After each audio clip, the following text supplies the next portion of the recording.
do that. So you've got 3 primary colours, and at school we're taught that they are red, yellow and blue.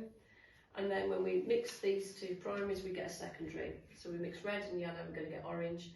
Red and blue, we're going to get purple. Blue and yellow, we're going to get green. And those are our secondary colours. That's the real basics of the colour wheel.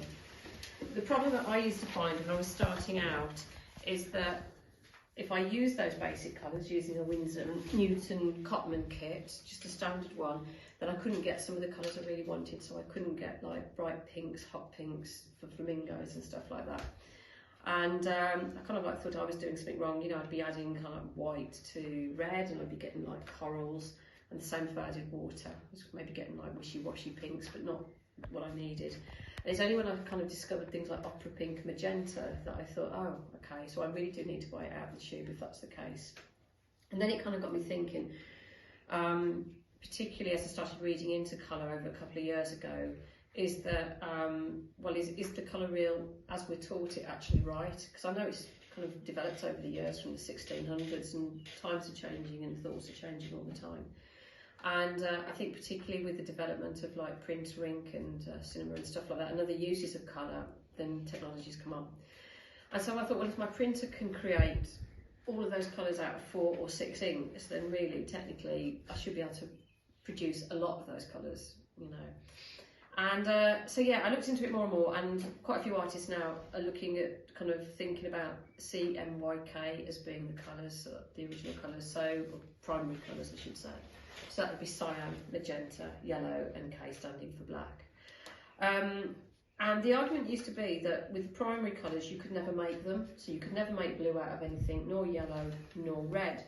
But actually by using the CMYK colour wheel instead, because that's like a traditional one, by using a CMYK one, you can make red. So you can make red using magenta. So this one's made with magentas, this is magenta.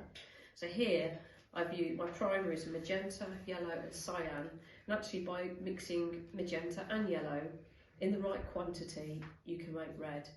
So from that moment on I use a lot more magenta now, and I don't use an awful lot of red, especially not cad red. In fact, I've never really used it. I use a lot of alizarin crimson, those cooler reds. Okay.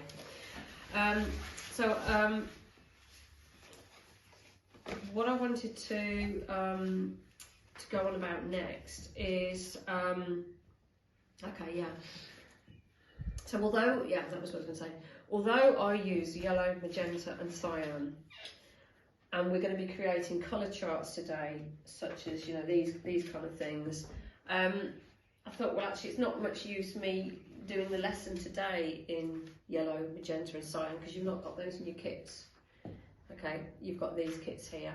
So what we're going to do is we're going to use quite a bright yellow. We're going to use the nearest I can find in that kit to magenta, which is like a crimson. So I'm not going to use that vermilion red, because it's kind of quite an orange red. So we're going to use the one that says crimson on it.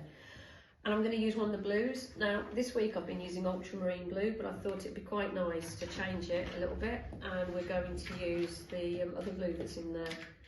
I don't know where it is now, but it's whichever one. Whichever one is an ultramarine. Oh, hang on, Prussian blue. And I thought it'd be quite interesting to see, because Prussian blue is kind of a turquoisey look to it, and we could get some really, really nice greens with it. Nice inky greens. So for that reason, even though you're going to be doing these kind of things, where I've put the words magenta and cyan, if you could just change them perhaps to crimson and blue or something like that, because you haven't got magenta and you haven't got cyan.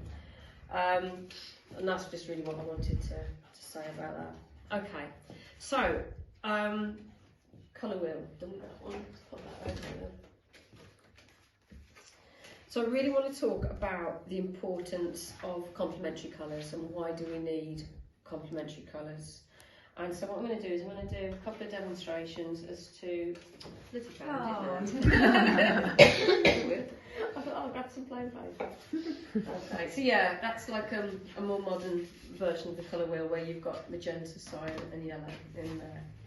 And if ever you're interested in those colours, just let me know and I'll tell you which ones they are. They're Winsor and Newton ones.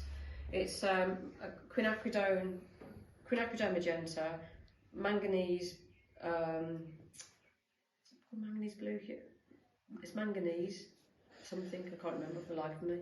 And that's lemon yellow, Winsor lemon. I think that's called Maganese blue hue. Professional range. But opera pink will give you similar professional range. Okay. So, the importance of them.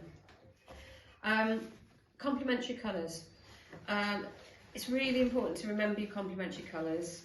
I still forget them to this day.